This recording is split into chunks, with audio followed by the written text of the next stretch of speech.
junjungan kita Nabi besar Muhammad Sallallahu Alaihi Wasallam yang telah membawa umatnya dari zaman kebodohan menuju zaman mulia seperti sekarang ini. Baiklah Bapak, Ibu, terima kasih untuk hadirnya pada pagi hari ini. Di sini saya Ibu Sapriyati juga bersama Bu Kasna, CGP Angkatan 11 Kabupaten Serang. Di sini kami akan menyebarkan pemahaman tentang disiplin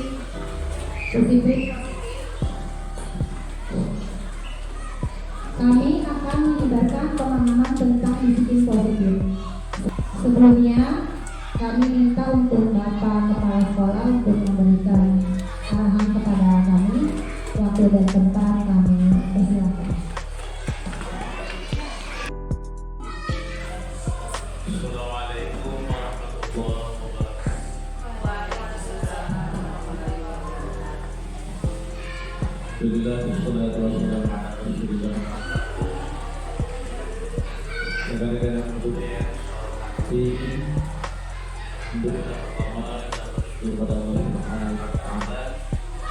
Salawat dan salam kita dikasihkan pada junjungan Nabi besar Muhammad Sallallahu Alaihi Wasallam.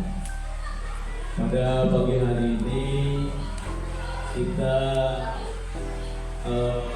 mengikuti kegiatan yang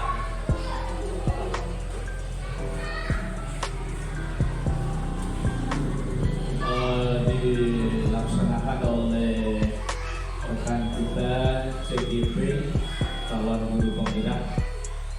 Nampaknya ini ya ketika sudah memasuki guru penggerak gerakannya lincah. Pada pagi hari ini tema yang akan disampaikan yaitu mengenai penyebaran budaya positif. Ini sesuatu yang amat bagus. Mudah-mudahan ini bukan hanya istilahnya teori, tapi yang lebih penting adalah penerapannya. Saya yakin ini efek positif dari guru penggerak.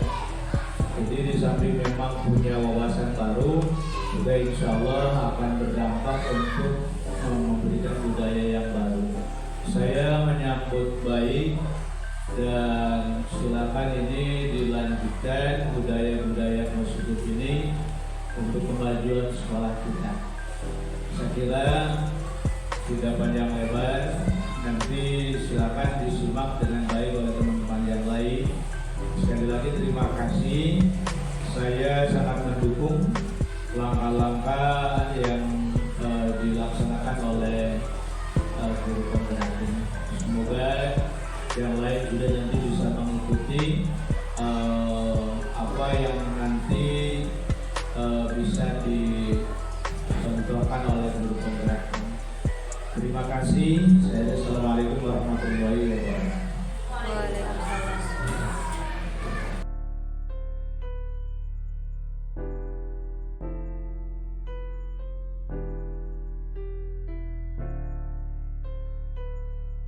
Ini ada 8 poin yang akan kita bahas. Konsep inti budaya positif. Di sini kita akan poin pertama itu perubahan paradigma belajar, disiplin positif, nilai-nilai kebajikan, kebutuhan dasar manusia, motivasi perilaku manusia, posisi kontrol guru, keyakinan kelab dan segitiga restitusi. Sebenarnya poin-poin ini yang sering kita temukan di kelas sehari-hari kita karena kita mengajar di kelas itu. Ini poin-poin yang sering kita temukan atau kasus-kasus yang sering kita temukan di kelas. Nanti kita akan bedah satu persatu. Mungkin untuk diawali materi yang pertama itu nanti akan disampaikan oleh Bu Kasna.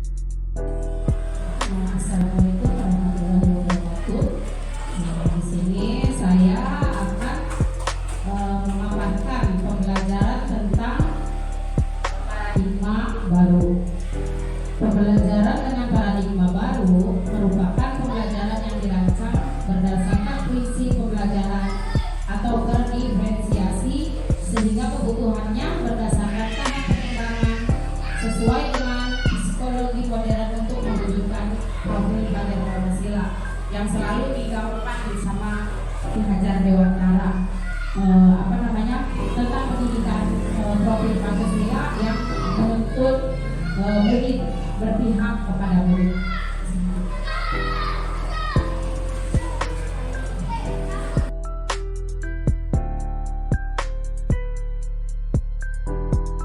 Ya terus mandiri. Nah di sini keterkaitan dari 6 disiplin tadi dengan kegiatan pembelajaran di kelas.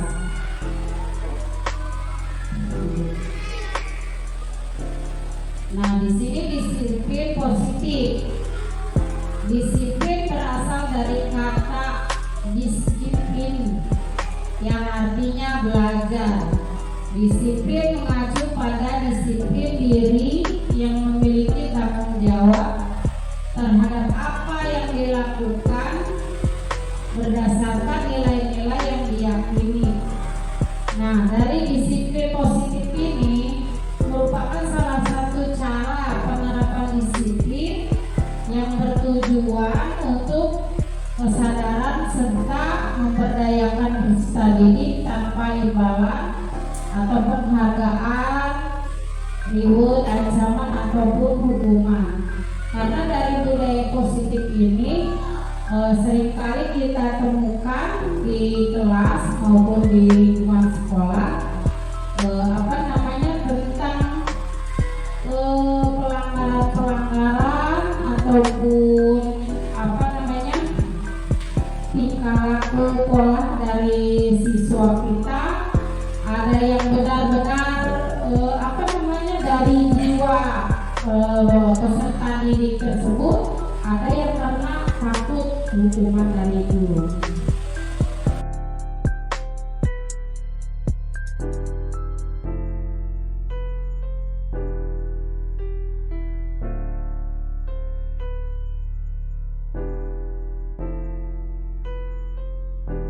Ini sehingga mereka berperilaku mengacu kepada nilai-nilai kebajikan universal dan memiliki motivasi intrinsik dalam perubahan perilaku ke arah yang lebih baik. Dengan intrinsik ini ada kesadaran dari diri sendiri dari siswanya. Jadi dia kesadarannya bukan karena saya takut nanti dapat hukuman dari ibunya gitu. Jadi ada kesadaran tersendiri di jiwa siswa.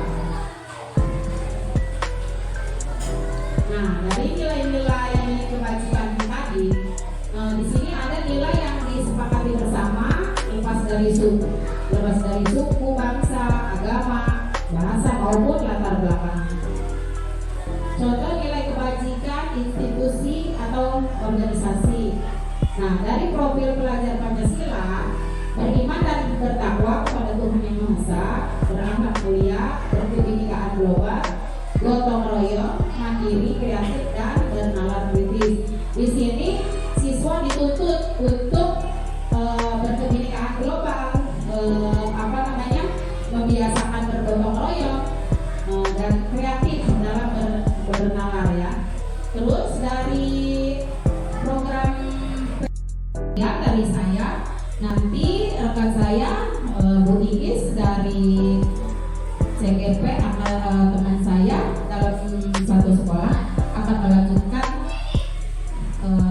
kegiatan selanjutnya. Untuk Bu Iis dipersilakan. Masih semangat? Oke, kita ice breaking dulu biar semangat ya. Kita ice breaking dulu. Oke, katakan pagi tepuk 1.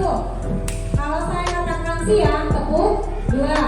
Kalau saya katakan sore tepuk 3. Kalau saya katakan malam tepuk setengah. Berarti ini ya. Kita masih konsentrasi.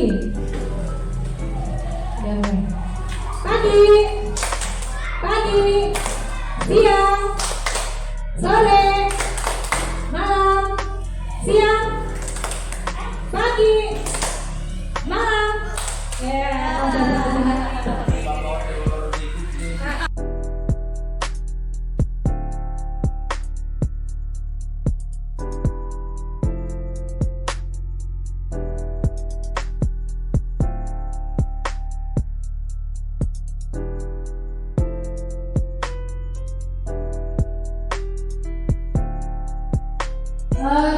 ada 5 kebutuhan dasar manusia. Yang pertama bertahan hidup itu adalah memang kebutuhan pokok, pakaian seperti pakaian, makanan, tempat tinggal, keamanan, dan kesehatan. Selanjutnya itu kasih sayang dan rasa diterima, dipedulikan, berbagi, kerjasama menjadi bagian dari kelompok. Sepertinya memang menurut kita di sini 5 kebutuhan dasar manusia ini kita sebagai guru harus memenuhinya ya. Yang ketiga itu kekuasaan, harga diri, keinginan untuk dianggap, memimpin, berprestasi, diakui, dan dikenal.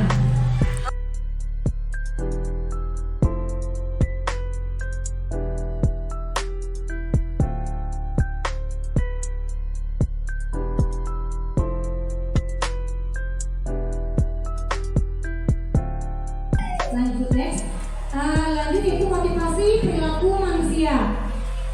Motivasi yang pertama itu untuk menghindari ketidaknyamanan. Yang kedua itu untuk menjadi orang yang mereka inginkan dan menghargai diri sendiri dengan nilai-nilai yang mereka percaya. Selanjutnya untuk mendapatkan imbalan atau penghargaan dari orang lain. Nah, motivasi perilaku manusia apa? Motivasi murid kita ketika di kelas, nah kira-kira mana nih yang mereka lakukan seperti itu ya? Apakah untuk menghindari ketidaknyamanan atau hukuman, apakah untuk menjadi orang yang mereka inginkan? Biasanya mereka melakukan perilaku yang mereka lakukan itu ada dampaknya seperti itu.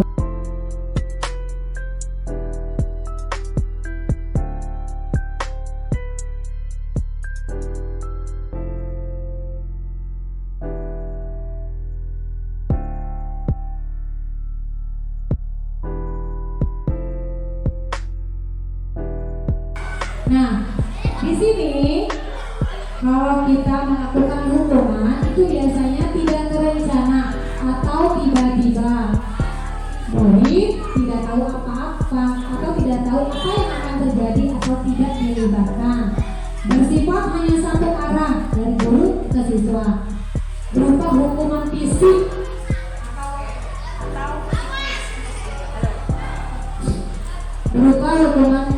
atau psikis. Itu adalah hukuman. Yang selanjutnya itu konsekuensi. Konsekuensi itu biasanya terencana atau disepakati sesuai peraturan. Murid tetap buat tidak nyaman. Sikap guru selalu memonitor murid. Nah, ini adalah yang menggunakan restitusi. Ini yang menurut saya pendapat kita adalah yang paling baik ya yang kita terapkan terhadap murid kita itu proses menciptakan kondisi bagi murid untuk memperbaiki kesalahan. Proses kolaboratif yang mengajarkan murid untuk mencari solusi sendiri.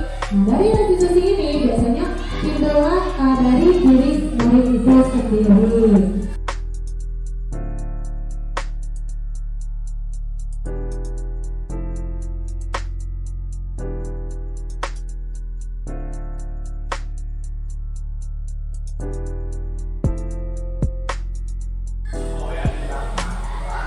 Oke, di sini 5 posisi kontrol kita sebagai guru. Kira-kira kita nanti ada di posisi mana nih? Yang pertama penghukum. Nah ini sering banget ya sepertinya ya. Pembuat rasa bersalah sebagai pemantau atau manajer. Nah, kira-kira kita ada di posisi mana nih? Sepertinya sih kalau kita semuanya pernah ya berada di posisi ini. Tapi nanti kita lihat posisi mana sih yang paling baik untuk kita sebagai guru. Next. Nah, sini ada contoh penerapan 5 posisi kontrol guru. Hormat pada bendera selama 1 jam. Pernah nggak kita mengundang siswa? Kamu pernah kan ya? Kita kemarin yang mau pakai seragam berdiri di depan bendera selama 1 jam. Nah, di sini adalah contoh kita sebagai salah. Seperti itu kan? Kadang kita suka sering kamu ini tangan lagi. Nah, berarti posisi kita itu sebagai pembuat rasa bersalah. Nah, di sini seharusnya kita tidak boleh seperti itu Contoh selanjutnya itu, ayo dong ikuti aturan sekolah. Tolong bantu ibu atau bapak ya. Sekali ini aja. Ya sudah, tidak apa-apa. Lain kali jangan sampai berbatu berdiri lagi ya. Nah, itu adalah posisi kita sebagai teman. Agak lebih baik ya daripada penghukum. Nah, kita sebagai pemantau. Ya, posisi kita sebagai pemantau. Nah, ini adalah 5 ini yang sering banget kita lakukan ya Bapak Ibu Guru. Nah, posisi yang terakhir, apakah kamu tahu kesalahanmu? Kira-kira bagaimana kamu memperbaiki kesalahanmu? Menurut Bapak Ibu dari kelima kontrol ini, mana yang paling baik? Posisi apa yang paling baik? Sebagai manajer, setuju ya? Sepakat ya? Sepakat ya? Kita. Nah, mulai hari ini berarti kita harus memposisikan kita sebagai manajer. Jangan lagi jadi penghukum. Ya, kadang-kadang kita suka bisa mengendalikan diri kita ya, namanya manusiawi ya. Ya, di sini. Oke, di sini ada contoh kalimat. Kita ya posisi sebagai pembuat merasa bersalah. Oke, next. Kalimat yang kedua, kamu tidak pernah benar melakukannya. Nah, ini juga sama seperti pembuat merasa bersalah. Jadi kan itu merasa salah kan gitu ya. Kalau kita mengatakan seperti itu, kita sering ya melakukan ini ya Bapak Ibu ya. Sering ya, sama-sama nanti kita perbaiki. Next, apa rencanamu untuk menyelesaikan masalah ini? Ini kalimat apa nih? Kontrol sebagai apa? Manajer ya. Ini kan lebih baik ya dari kalimatnya aja. Kayaknya lebih baik, enak didengarnya. Apa rencanamu untuk menyelesaikan masalah ini? Seperti itu ya Bapak Ibu Guru ya. Oke, next. Ayolah, lakukan demi ibu ya. Ini kontrol sebagai apa? Sebagai teman. Seperti itu ya. Oke, next. Kamu tidak pernah mendapat nilai jika tidak mengerjakan tugas. Sebagai apa? Sebagai pemantau. Ya, ini posisi kita sebagai pemantau. Ya, karena kita. Jadi Bapak Ibu Guru, dari kelima posisi kontrol dulu tadi, memang kita sering melakukan istilah hari-hari. Posisi itu yang terbaik berarti posisi yang mana? Posisi manajer. Mulai hari ini kita sepakat, insya Allah kita bersama-sama mulai kontrol kita sebagai manajer. Setuju ya? Oke. Next. Kenapa sih kira-kira kelas? Kenapa bukan peraturan kelas? Ada yang bisa mau coba jawab? Kenapa sih kenapa harus kira-kira kelas gitu, bukan peraturan kelas? Ada yang mau mencoba menjawab? Gimana? Oke, saya yang jawab ya. Oke. Kalau keyakinan kelas, itu di sini kita bersifatnya abstrak, berupa pernyataan yang lebih besar dibuat dalam pernyataan positif sesuai dengan kondisi kelas dan sekolah. Sedikit aja agar boleh diingat, ya. Semua warga sekolah atau warga kelas dilibatkan saat pembuatan keyakinan kelas. Tetapi kalau bentuknya peraturan, biasanya hanya kalau dari sekolah hanya sekolah yang membuat. Ya, benar ya Bapak Kepala Sekolah? Kalau peraturan kelas pun yang buat pasti siapa? Guru. Nah, kalau di sini kalau keyakinan kelas ada keterlibatan. Kalau kita keyakinan sekolah ada keterlibatan guru dan kepala sekolah. Kalau keyakinan kelas ada keterlibatan siswa dengan guru. Seperti itu. Jadi bukan lagi aturan. Kalau kesepakatan, kalau keyakinan itu apa namanya? Dibuatnya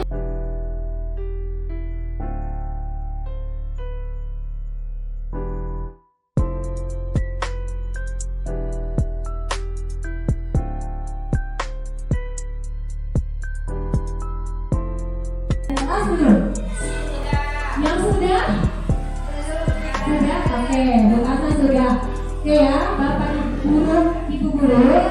Nah, harusnya nanti ya sebelum kita mulai pembelajaran aktif di awal itu kita harusnya membuat kesepakatan kelas dulu, kita membuat keyakinan kelas ya seperti itu. Kalau untuk kelas 1, kelas rendah terutama ya, memang benar-benar kelas ada bimbingan dulu, jadi hanya anak nggak apa-apa betul ya. Untuk kelas 1 juga di ini aja, dibuat aja keyakinan kelasnya. Memang sepertinya kalau anak 1 mereka belum bisa menulis ya apa, hanya dengan lisan. Kalau belum bisa nulis, kita bisa dengan cara lain, dengan lisan. Kita bisa ngomong seperti di kelas itu maunya seperti apa, kamu maunya kelasnya seperti apa, harusnya seperti apa sih. Semua anak antusias menjawab. Nah, dari lisan anak tadi, dari bunyinya bisa disimpulkan, dibuat satu kesepakatan keyakinan kelas. Kalau untuk kelas tinggi, kalau saya sudah menerapkan ya, Bu, saya alhamdulillah sudah menerapkan keyakinan kelas. Kalau untuk kelas tinggi, mereka sudah bisa membuat menuliskan di lembar sticky note. Saya membuatkan sticky note seperti ini. Jadi semua siswa, saya mengatakan, kamu maunya di kelas ini seperti apa? Kamu punya kelas impian seperti apa? Itu baru kesepakatan. Kata-kata anak biasanya masih sederhana dan masih yang saya alami, tidak boleh mencontek, tidak boleh meledek anak, tidak boleh ini, tidak boleh. Jadi masih kata-kata tidak boleh. Itu dikatakan baru kesepakatan kelas. Nah, dari kesepakatan kelas tadi, dari 33 siswa, nanti kita rangkum, kita buat sebuah keyakinan kelas. Jadi diri kelas dulu. Coba ya,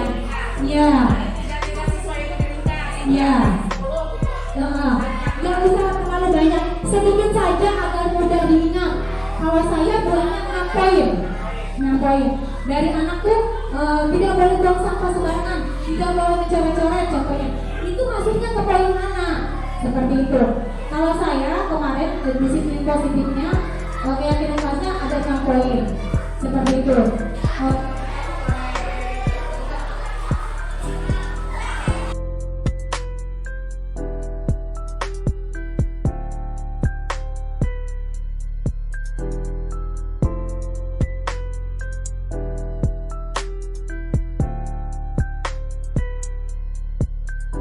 Dipajang biar anak tahu kalau itu hasil kesepakatan bersama dan ada tanda tangan anaknya juga, ya seperti itu. Iya. Gak apa-apa sih kalau tanda tangan juga, boleh dengan cara lain, boleh tanda tangan, boleh seperti itu. Tergantung kreativitas masing-masing. Iya seperti itu boleh. Kalau saya sebenarnya nggak ada di pendekatan khusus, nah ada di bawah yang ruang kosong sama di samping ada ruang kosong, jadi itu pendekatannya saya di situ. Untuk bisa keyakinan kelas udah cukup, ada gambaran ya. Oke, sekarang next kita ada namanya segitiga restitusi. Segitiga restitusi ini suatu proses dialog yang dijalankan oleh guru agar dapat menghasilkan murid yang mandiri dan bertanggung jawab. Ya, kita ini sebenarnya apa aja anak SD ya, sering banget menemukan kasus-kasus sekali pun bahkan lebih dari satu ya, guru ya. Kayaknya privasi.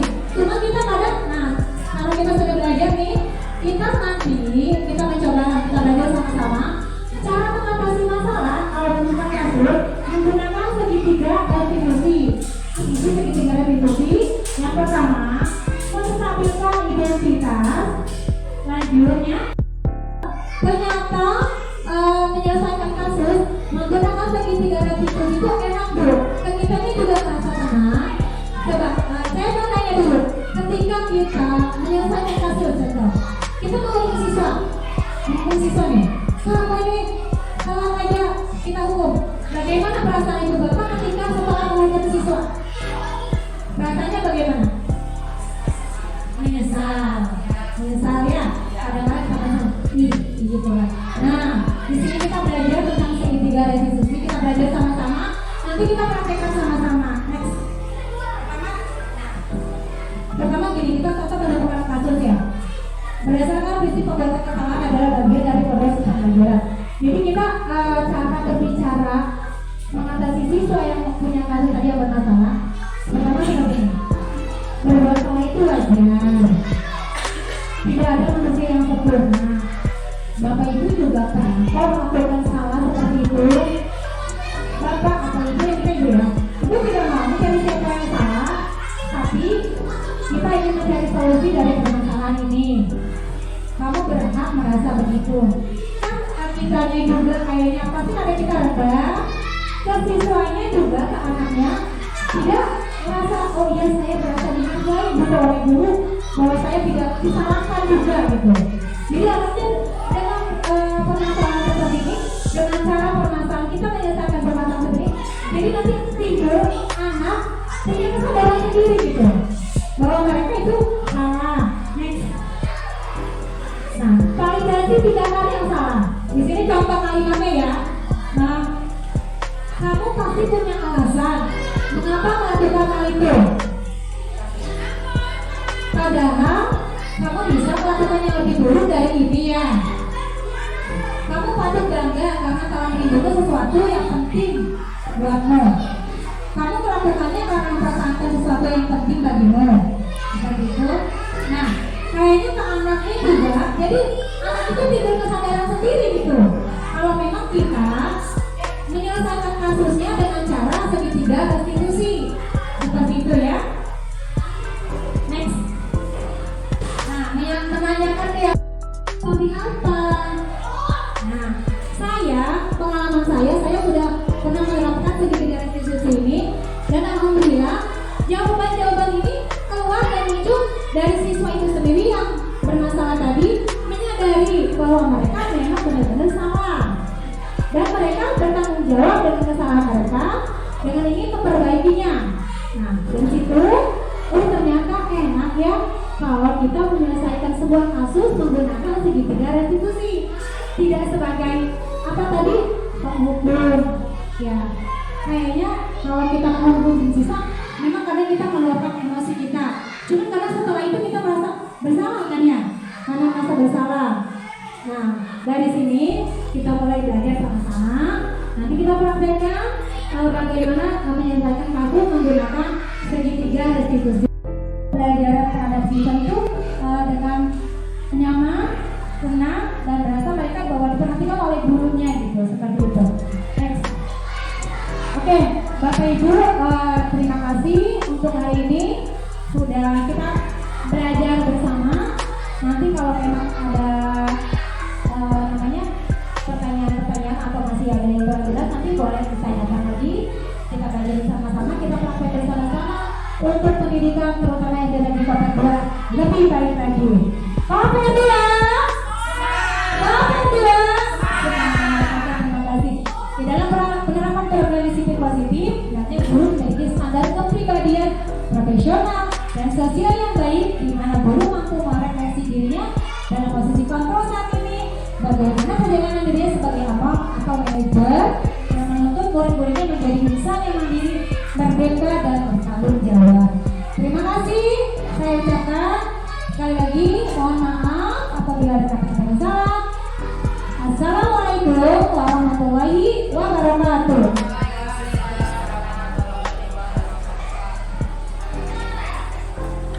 Kasus pada murid kita harus tahu kira-kira kebutuhan dasar apa yang mereka butuhkan. Seperti itu ya. Dari beberapa kasus itu kita langsung jangan menjas menghukum. Kita harus background siswa kita kira-kira dari kasus tersebut apa yang kebutuhan dasarnya tidak terpenuhi, seperti itu. Pelajaran terhadap siswa itu dengan nyaman, tenang, dan berasa mereka bahwa diperhatikan oleh gurunya gitu, seperti itu. Next. Oke, Bapak Ibu, terima kasih untuk hari ini sudah kita belajar bersama. Nanti kalau memang ada pertanyaan-pertanyaan atau masih ada yang kurang jelas, nanti boleh ditanyakan lagi. Kita belajar bersama-sama, kita praktek bersama-sama untuk pendidikan terutama yang ada di Kota Tua lebih baik lagi. Bapak Ibu ya, Bapak Ibu ya. Terima kasih. Di dalam penerapan program positif, berarti guru memiliki standar kepribadian profesional dan sosial yang baik, di mana guru mampu merefleksi dirinya dalam posisi kontrol saat ini, bagaimana perjalanan dirinya sebagai apa atau manajer yang menuntut murid-muridnya menjadi insan yang mandiri, merdeka dan bertanggung jawab. Terima kasih, saya ucapkan sekali lagi mohon maaf apabila ada kata-kata yang salah. Assalamualaikum warahmatullahi wabarakatuh.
kalau lihat ada yang tato ledekin harus gimana?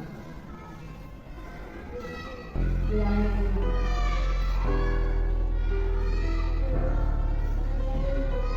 iya, berarti kamu salah, aku salah. Harusnya seperti itu nggak? Nah, sekarang kamu bikin kesepakatan kelas kan? Keyakinan kelas tahu? Keyakinan kelas tahu? Nanti kita baca lagi keyakinan kelasnya ya. Kalau di sekolah, di kelas tidak boleh berantem. Ya, harus saling menghormati. Jadi perbuatan kamu hari ini belum mencerminkan atau belum melakukan keyakinan kelas. Iya. Sekarang